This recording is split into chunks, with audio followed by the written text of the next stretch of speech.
CEO, partner of McLaughlin Associates. That's Trump's 2024 campaign pollster. John, how I'm you doing sir? well. Great to talk to you. So it seems like, and correct me if I'm wrong, that if the polls are like they were in 2022, then Kamala wins. And if they are off like they were in 2016, then Trump wins. Is that a fair assessment at this time? I think I agree with the 2020 analogy, because in 2020, we were fighting a Biden blue wave at this point. In 2016, it was a Hillary lock. Remember, you had all these polls on the Real Clear Politics average that, Hillary was going to win. Even on election day, they gave the 538 Nate Silver, they gave her a 71% chance of winning. And we were, making an electoral college play where Trump, out of 139 million people, we won by 78,000 votes.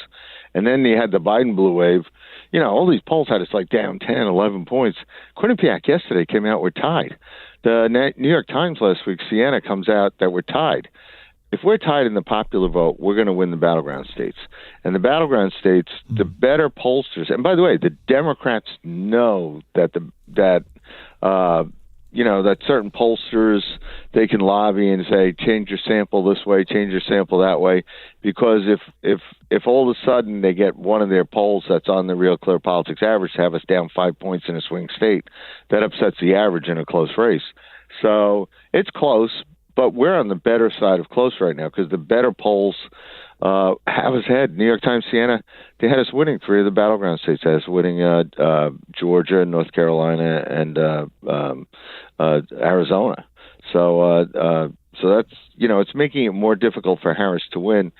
And, they've got her so locked up that she's not doing she's not doing real press conferences. I mean, she hasn't, since she's been handpicked by Joe Biden, and God knows what deal she made with Joe Biden to let him stay as president, even though he was too sick or too old and too feeble to run as a candidate. Well, we'll let him stay as president until January, whatever, and, leave the fate of the free world in this guy's hands. But she made a deal. And, she's, and her deal is, that, she'll let the party bosses in the Democrat Party run her campaign. She'll never have to show up, come out into a real forum. She only does a debate if her friends are running it, and they've got the fact checks ahead of time so that they can interrupt Trump and take Trump off message. So, I mean, the country's being railroaded right now by a fake candidate who's a real phony. So, we'll see. It's all true. Yet might work is still the problem. Yeah. The Guardian says Democrats are worried about polls undercounting Donald Trump's support. So that's what we're counting on. So when I see a poll, and we know that in the last few years, as you've spoken of, the polls are off by 6 points or so, undercutted Trump support by 6. That's what I've seen. I'm curious what you know. But how can we count on that still being the case? / how have these pollsters reconfigured who they ask and how they calculate?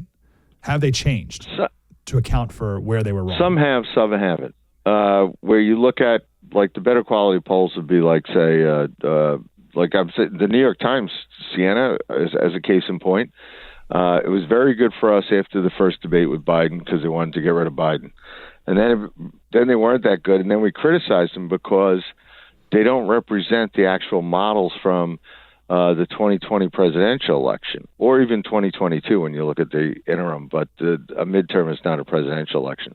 But if you go back to the CNN exit polls of the 2020 election, that represented 160 million people coming out, a record, and it could be higher this time. And you look at them and you say, okay, here's the number of Republicans, Democrats. Here's the race things. Here's the age, the gender, the area, all that kind of stuff. When you look at it, if it meets those quality tests, then you're saying, okay, well, now we're in the ballpark. And also the better pollsters have been using as a demographic how they voted in 2020, Biden versus Trump, so that if a poll has 9 points or 10 points more Biden 2020 voters and it's a national poll, well, it was only a 4-point race. So they're oversampling Biden 2020 voters. So the better pollsters have kind of modeled it based on past elections. You have databases of every voter in America you can look at with their vote history, et cetera. You can whether it's a national poll or a statewide poll, you can look at it and you can say this passes a reasonable smell test. But like over the weekend, YouGov, which had Trump down 11 points on October 31st in 2020. And again, it was, like I said, it was only a 4-point race in the national polls. They had a poll over the weekend where Trump was down 4 or 5, and they did it for CBS. And the difference was they had 5 points more liberals than 2020, and they had 5 points less conservatives. So it's a 10-point bias built into the poll, and they had Trump losing. So you look for those kinds of things and say, "Oh, no, this isn't good." And plus, there's a difference: likely voters versus registered voters. A lot of registered voters or eligible voters don't vote, and still, you likely voter polls are usually the better ones, and now the better pollsters are doing that now. I got 3 minutes. I have two big questions. Let me do this one. Let's just can we run through a couple states quickly? So what are you, good pollster, seeing in Pennsylvania? Trump's leading by a little, but he was there twice the other day. He's going to be back there next week. So that's the state that's seeing the most money from both campaigns, and seeing they're going to see the most of the candidates. So that's a real battle. But President Trump's doing very well because when he was out there in Western Pennsylvania the other day, those people, if you're in a gas or oil-related industry job, she says now all of a sudden, after years of saying she's against fracking and the oil and gas industry, and she'd shut it down, she says she's flip-flopped now, but don't believe her. I mean, she's going to kill their job. So I think, of course.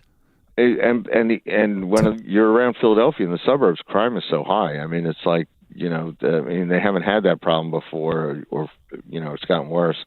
But I think Donald Trump's going to do very well there and surprise people.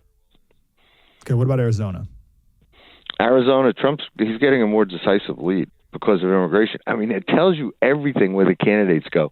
And Kamala Harris is going to go to the border next week.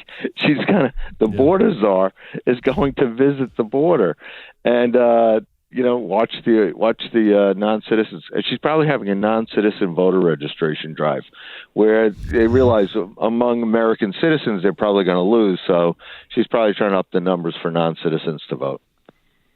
We have to win Georgia. What's Georgia looking like? Georgia is a decisive lead, where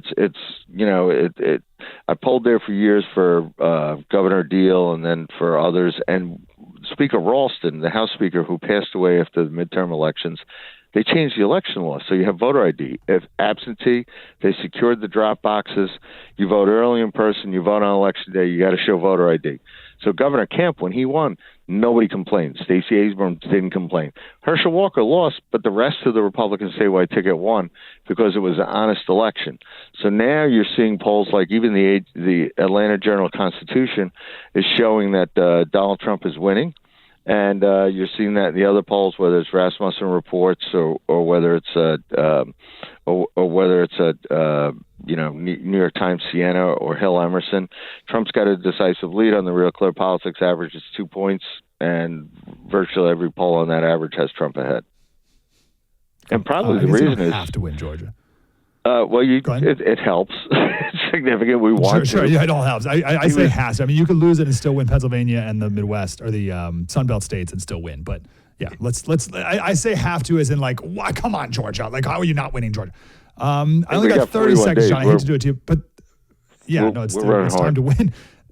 The mail-in ballots that you just spoke about in Georgia. So in 2020, there were 1 million mail-in ballot requests, and now there's only 150,000. And you're saying that's because you have to now show an ID? Yes, and plus you don't have the Zuckerberg drop boxes where they ballot harvest and people will putting in 30, 40, 50 ballots at a time. And it's very hard to poll people who have been ballot harvested or may not exist. Yes. But anyway, so that law, Kemp, when he won re-election, there were only 250,000 drop box or mail-in votes. In the 2020 election, there were 1 million. So that's a big difference. Voter ID really matters. I see why it would be difficult to poll people who do not exist. I can see that would be a problem for a pollster. I don't know. I'm not in your industry, but I think that would be difficult. McLaughlin Online, McLaughlin online.com for all of the latest polls, and that's Trump's pollster right there. John, great to talk to you. Thank you. Appreciate it. I am encouraged. I'm encouraged. You should be encouraged as well. And I'll get an email from someone and be like, "Oh, Slater, yes, of course. We still have to do all the work." No one's saying, "Whew, we're up by 1 in New Mexico. It's a lock." No, you still got to do everything. We got to make it a blowout, a landslide, a mandate. We want to win New York. I want to win the whole thing. This needs to be a Nixon-like victory.